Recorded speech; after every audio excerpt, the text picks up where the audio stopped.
everyone, welcome to Mlc Tv News Hour, reaching you live from the city of Lokoja, KOGI State. I am Sharifat Mohammed. The news headlines. BUHARI nominates national commissioners for INEC and Population Commission. Federal government to increase tax, impose new taxes on Nigerians. Governor YAHAYA BELLO says KOGI is a mini Nigeria for all tribes. And UK delists Nigeria and 10 others from red list. Now the news in details.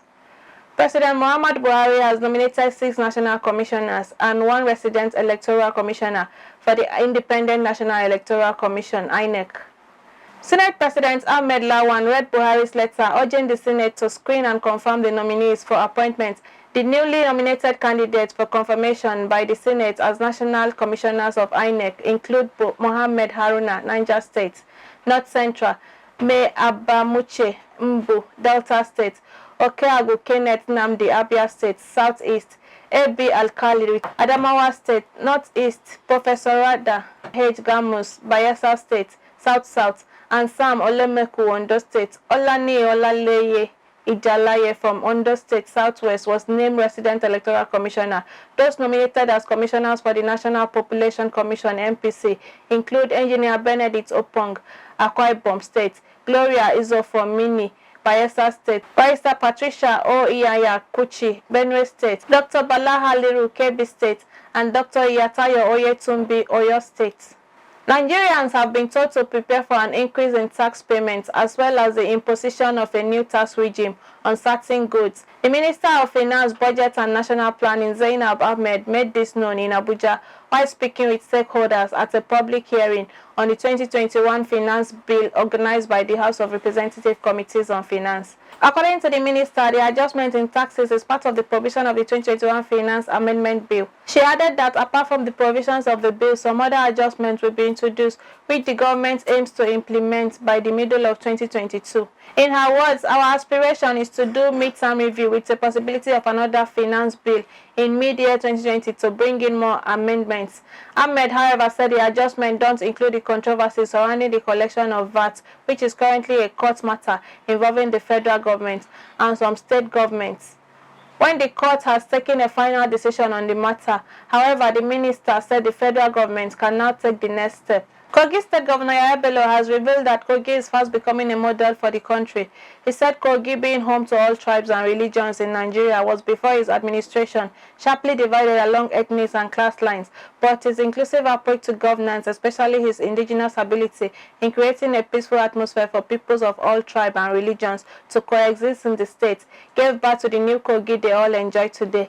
He maintained the state remains a true example of what the country should be, stressing that beside equal opportunities for indigenous tribes, other residents enjoy same gestures of fairness and inclusiveness.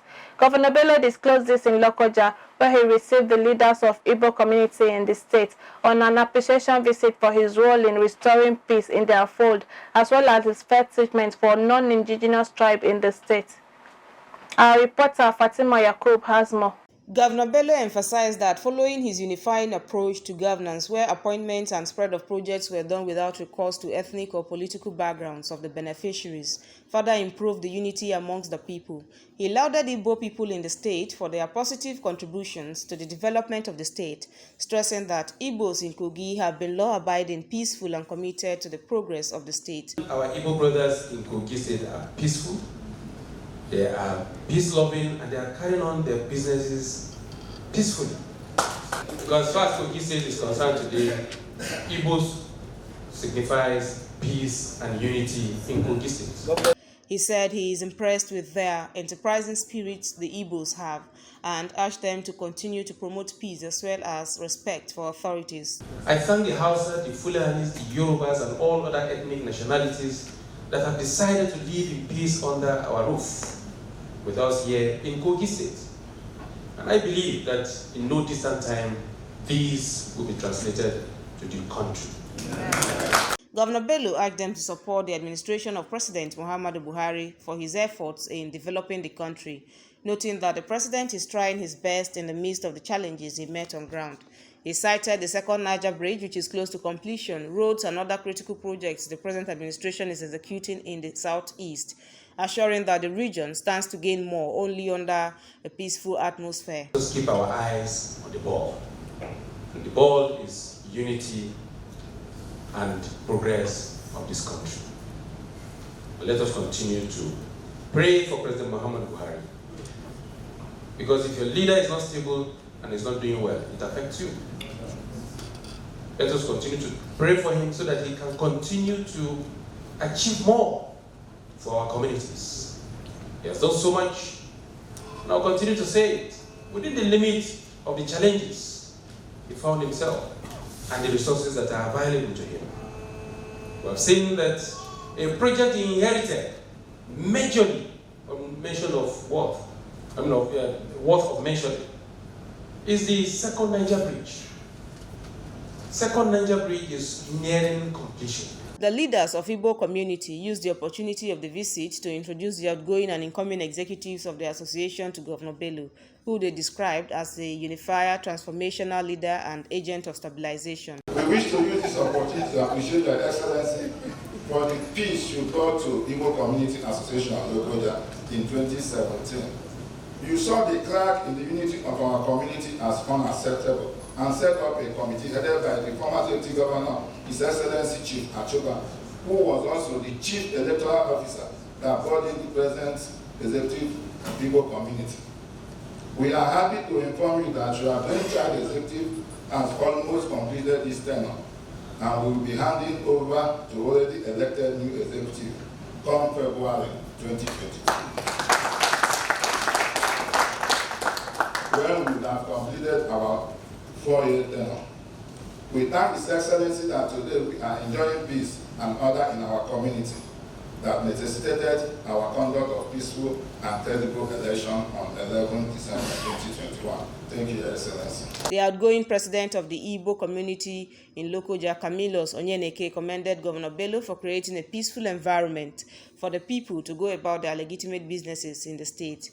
He also commended his administration for its massive investment in infrastructural development across the state, as well as his strides in security, peace, and unity among the indigenous tribes and other ethnic groups in the state. For presentation of letter of appreciation,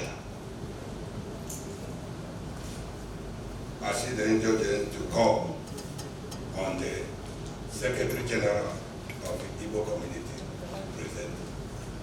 Your Excellency, your project has scattered all over the state. One thing stand out for you is the standard of your work. We are told by the standard and quality of your signature works. We pride that we have a governor with a good test.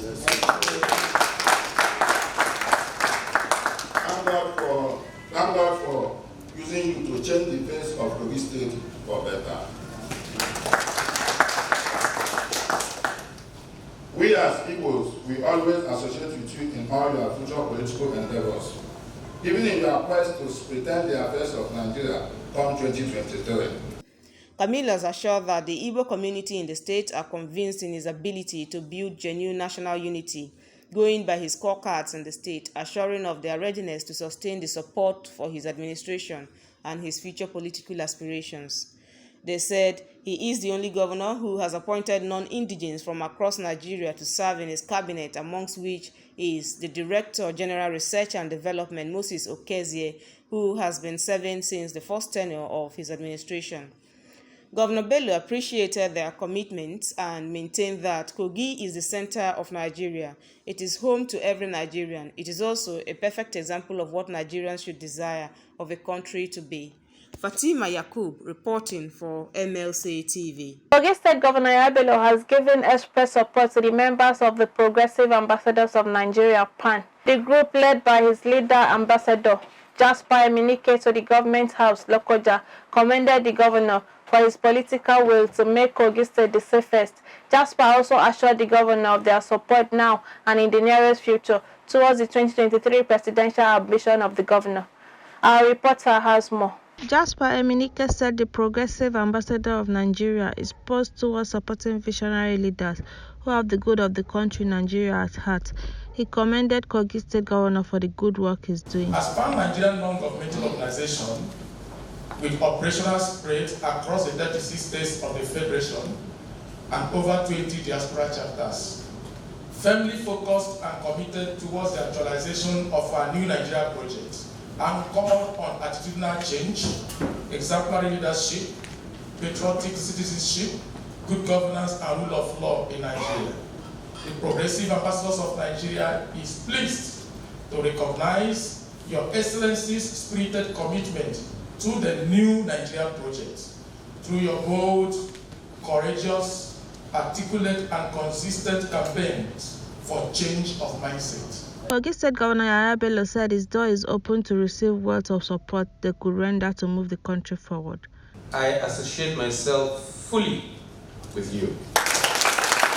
But let me assure you that myself, and indeed we in the government of Kogi State today, we are ready to partner with you in all of your people-oriented programs. The leader of PAN, Jasper NIGERIANS, said, though many governors are still on their visiting list but choose to visit Kogi State Governor because of good governance, which cut across all inclusiveness, security, infrastructural development, human capital resource, and management.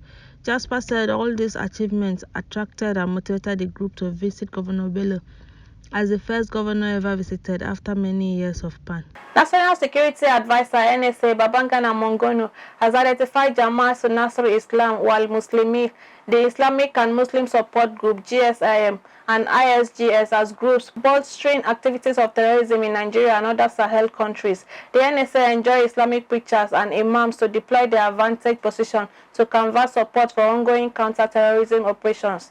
He observed that alliance between the cleric and security forces should be the backbone to rebuilding our terrorism-infested communities.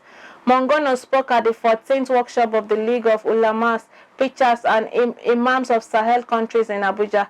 According to him, terrorism and the rapid escalation of violent activities by militant Islamist groups in the Sahel since 2016 have been primarily driven by the Islamic State in the Greater Sahara, which mainly operates in Mali and extends to the Niger Republic and Burkina Faso. The NSA added further that it is imperative to reassess and reset the strategy towards the Sahel, setting aside faulty assumptions. Particularly, the international community and its Sahelian partners should prioritize governance, press for or pursue an expanded peace process cautiously through dialogue, and push for the adoption of more non-kinetic measures through affected communities.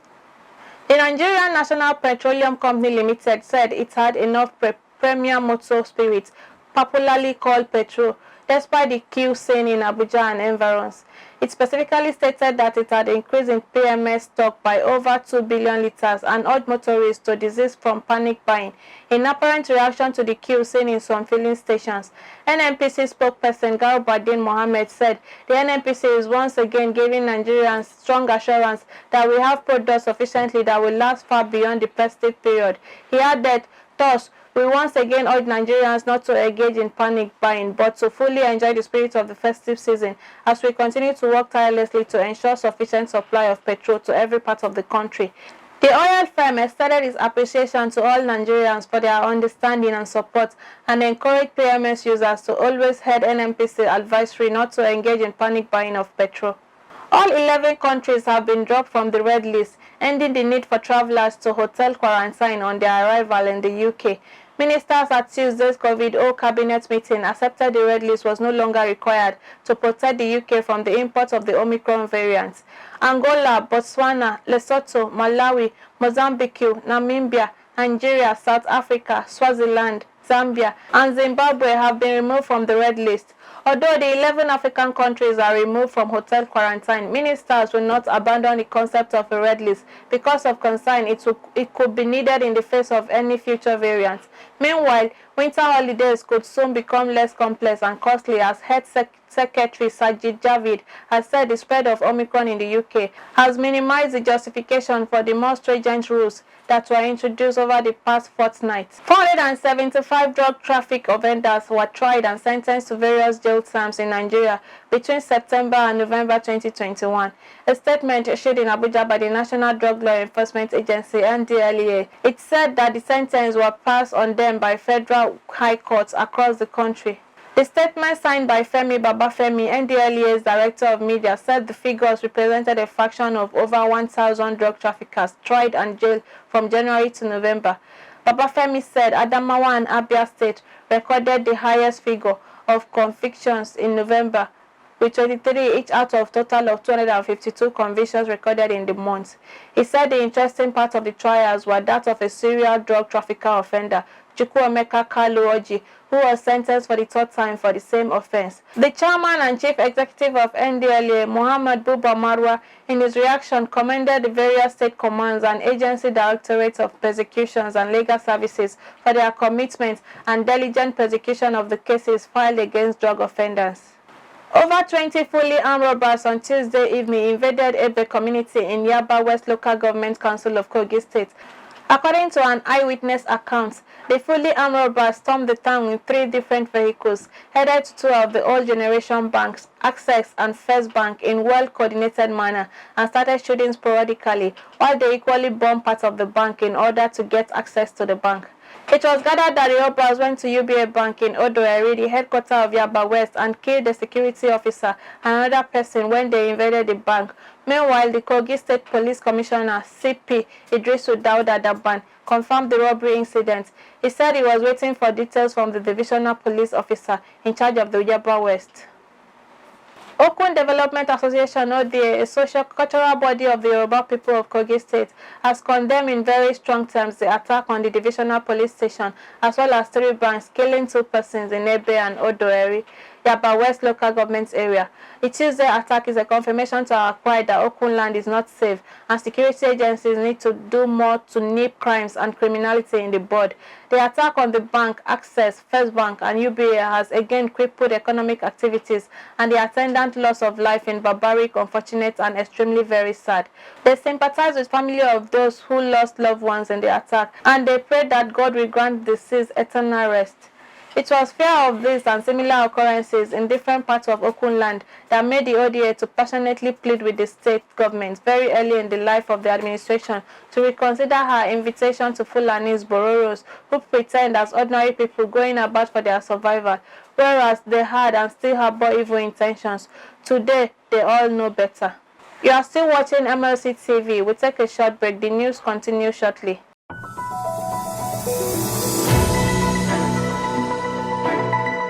Mlc TV Online is here.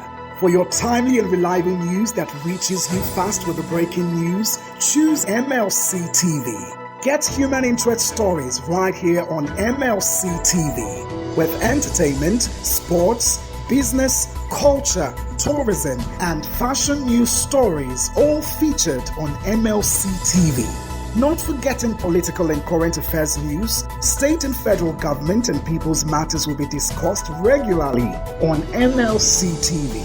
MLC TV, your one-stop online destination for unbiased, accurate news, entrepreneur ideas, and youth matters to the rest of the world.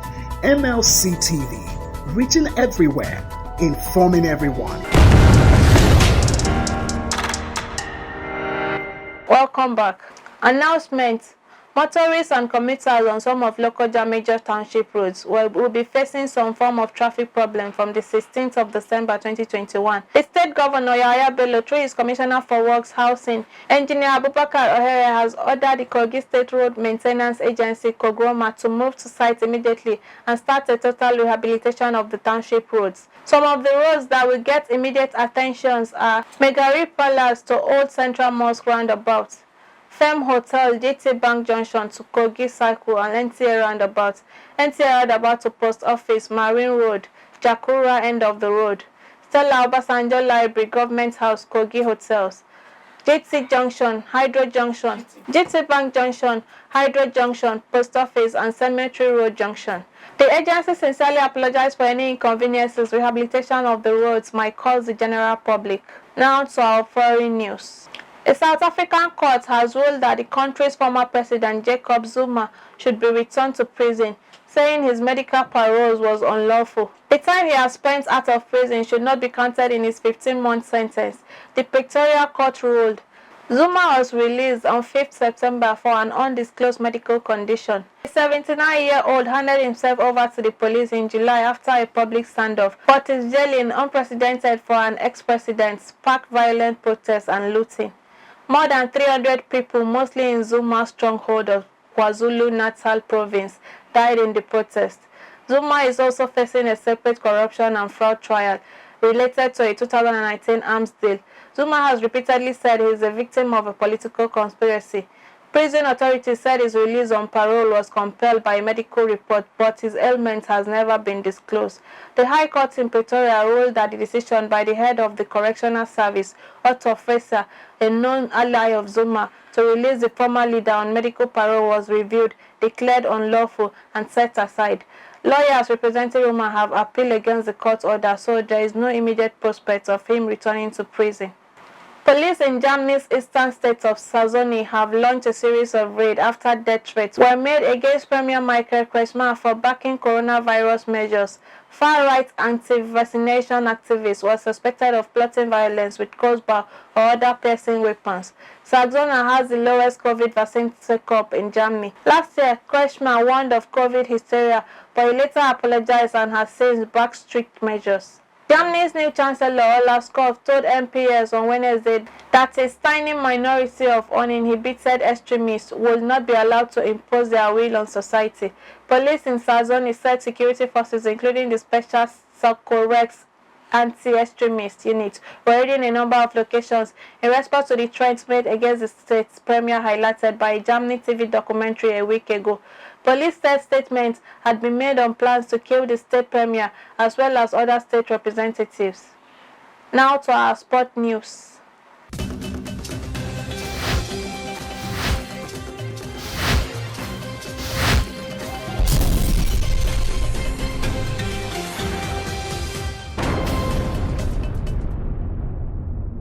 Barcelona striker Sergio Aguero has announced his retirement from football at the age of 33 due to a heart condition. Aguero has not played since the end of October, when he was taken off during the first half of Barca's draw with Alaves after experiencing chest pain. Barcelona later announced that the discomfort had been caused by an arrhythmia, a broad term to describe any heart rhythm that is not completely normal, that will require treatment over a 3-month period. The former Manchester City forward has since had regular cardiac exams to monitor his health, with the result advising him it would be a risk to carry on with his professional career. He announced his retirement at a news conference on Wednesday, joined by Barca's president Joan Laporta. An emotional Aguero said, "This conference is to announce I have decided to stop playing professional football. It is a very difficult moment. The decision I have taken for my health, the problem I had a month and a half ago." The National Executive Committee of Somalia Football Federation (SFF) has suspended its president Abdulkani Said Arab over corruption allegations. A Somali media outlet, Radio Daslan, said the decision was taken after Abdulkani failed to take adequate steps to address corruption issues. Abdulkani was reported to have been directly involved in misappropriation of funds meant for several FIFA projects in Mogadishu and Kismayo. SFF has moved on and announced the appointment of Ali Abdul Mohammed as the association acting president. Mohammed will reportedly act as the president until the association conducts fresh presidential elections. Abdulkani was re-elected unopposed in July 2018, and his mandate was to see him in office until the end of 2022. He was first elected president of Somalia Football Federation in 2014, after almost a decade as the Secretary General. During his first term, Abdulkani development programs of Somalia FA were widely held cumulative in him being crowned as the African Football Leader of the Year 2015 at the CAF Glow Award ceremony in Abuja.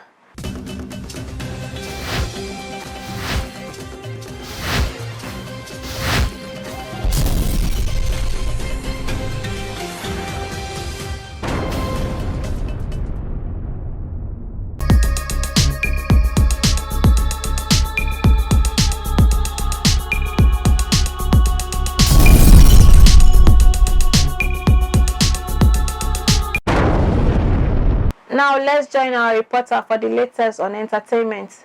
The people of the city of Lokoja was in the high spirit for the 13th edition of the Best of Nollywood Awards held in Government House, Lokoja. The atmosphere was well decorated, with many coming in with glamour on their faces, displaying their African fabrics in the most fashionable ways. Young, old men and women testified to the fact that entertainment rules the world, thus, it provides a conducive atmosphere where peace reigns.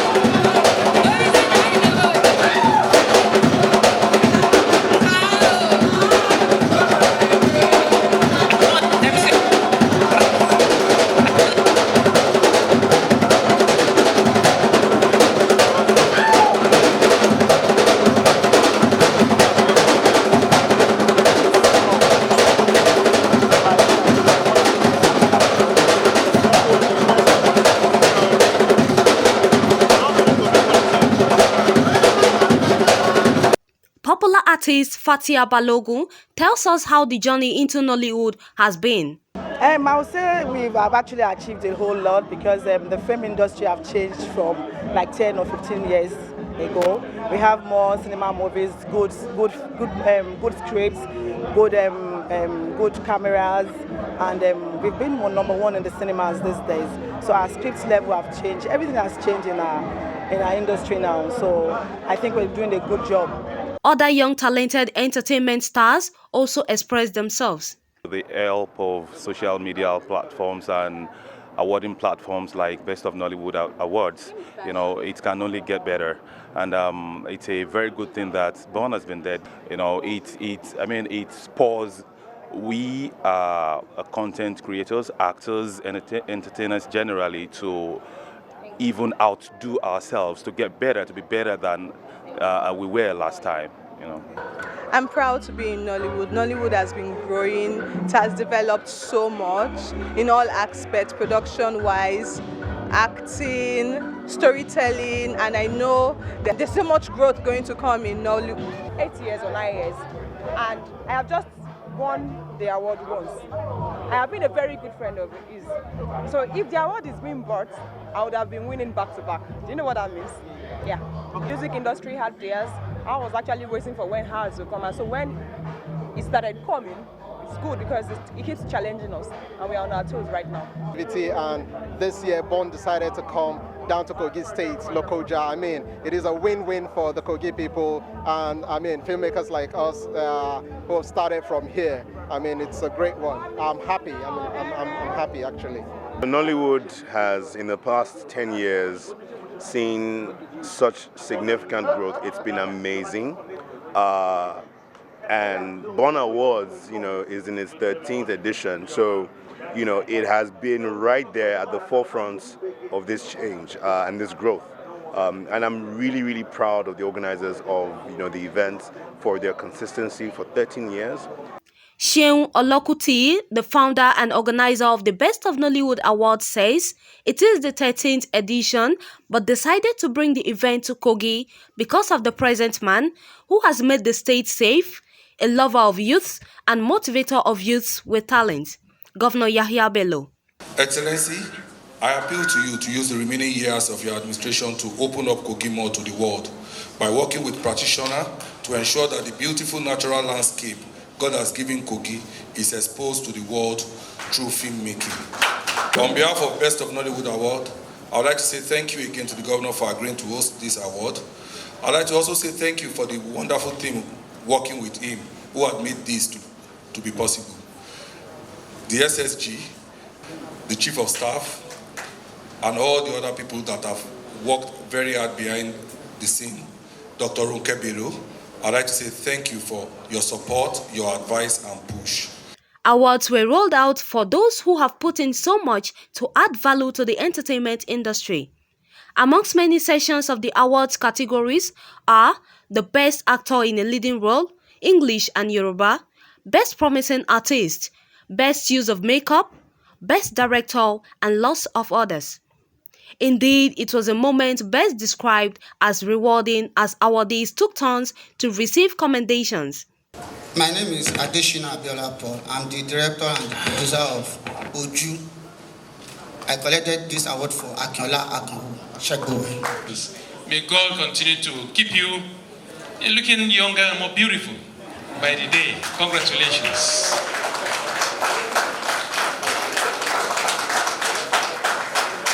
The chief host, Governor YAHAYA Bello, commended them and motivated them to do more.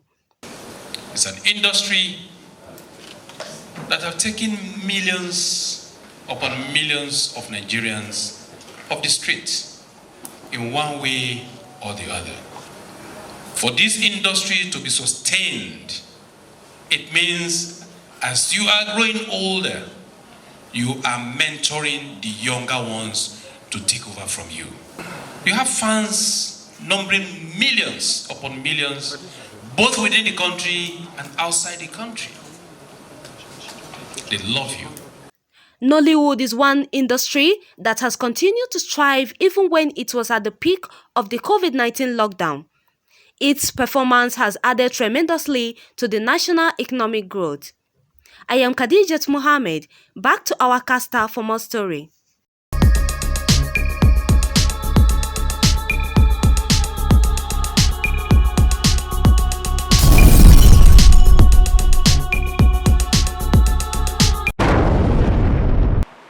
A member of Kaduna State House of Assembly, Rilwan Aminu Gadagu, is reportedly shot and killed by bandits. The lawmaker, who is from Giwa local government area of the state, was killed on his way to Kaduna. It was gathered that he was among the motorists attacked by bandits along Zaria-Kaduna Expressway yesterday, December 14th. His death was confirmed in a social media post by former Kaduna Senator Shehu Sani. And that's today's news package. Join us tomorrow via the same channel. For sponsorship and advert placement, call the numbers displayed on your screen or visit our social media handles: Facebook Mlc TV, Instagram Mlc TV 2021, YouTube Mlc TV.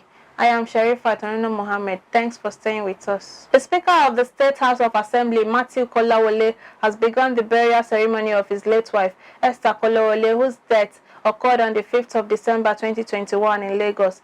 The service of song organized to honor her was held in her home at Phase 2, Lokoja, Kogi State. Top government, legislature, and judiciary functionaries were present to honor her. They described her as a virtuous woman with immeasurable humility and kindness. Our reporter has more. The family, friends, neighbors, and mourners all converged on the premises of the late Esther Kolawole house, where service of songs was rendered. Follow you they go, I go there, follow you they go, follow you they go, follow you they go, I go there, follow you they go,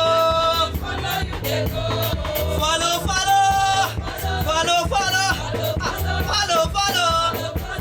I heard someone in time of need, I journey on with rapid speed. I have the sea and pour and weep, and words of kindness to the sweet. Will you be there when the road is cold and yonder? When the road is cold, I'll be there. Her husband and children were consoled by the good testimonies shared by the people who have worked or had direct contact with her. They called her a faithful wife and daughter of Zion. Well, anytime we are going for visitation, she will bring down her car for us to use.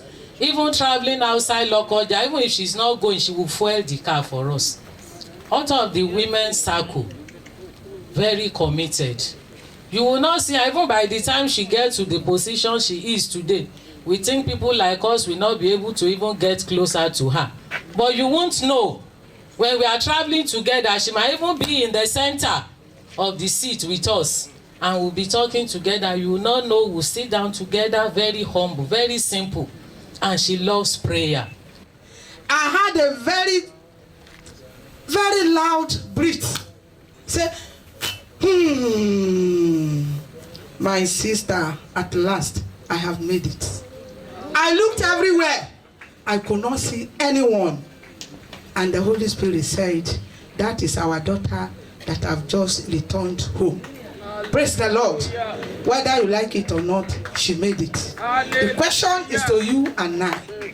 After we might have spent 250 years, 1 year, my dear brothers and sisters and myself, where are we going to spend our eternity? I know she made it. I am happy that she made it. I am relieved that she made it. So it's me and you now that is remaining. I pray that God will help us to make it too. In Jesus' name. Governor's representative, Secretary to the State Government, Ayoade Folashade, admonished the husband to herald his late wife's memories in his heart.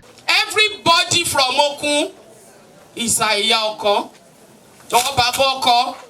She was that humble.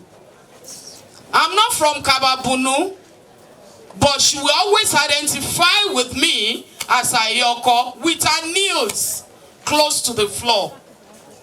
And I was always telling myself and asking myself, can I be this humble? That is Mommy Speaker. And I've learned a lot from her. And we need to learn. God allowed this to happen so that some of us can learn some lessons. One of the lessons is that stay with your husband when it is good and when it is bad.